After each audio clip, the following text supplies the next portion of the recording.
There are so many lip products out on the market right now, but today I tried the sheglam Mirror Kiss High Shine lipsticks, and I actually am obsessed with these. These lipsticks come in 12 different shades and retail for a total of $6.99. This shade, Rule Breaker, is definitely one that I'll wear often. It's like this baby pink, and I just love how it looks on my lips. This shade, Plot Twist, was more of like a corally, nudie type of color, and this is pretty as well. And I love the formula of this product because the product itself is solid like an actual lipstick would be, but when you apply it, it literally turns into like a gloss type of formula. I don't know how to describe it, but I absolutely love it. This next shade, Bold Type, was definitely a little darker than what I'm used to, but I wasn't mad at it. Now, this next shade was a little bit out my comfort zone, but I wanted to show you guys just how pigmented these lipsticks were. This is the shade Period, and just look at this color payoff. sheglam, if you're listening, please drop this in more nude, lighter shades, and I will be the first person to buy them.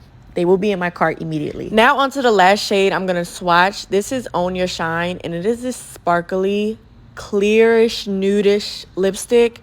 This is my absolute favorite. You can use it as a topper over any other shade, but I like it by itself. And just look. For this product to be under $7, this is definitely a steal.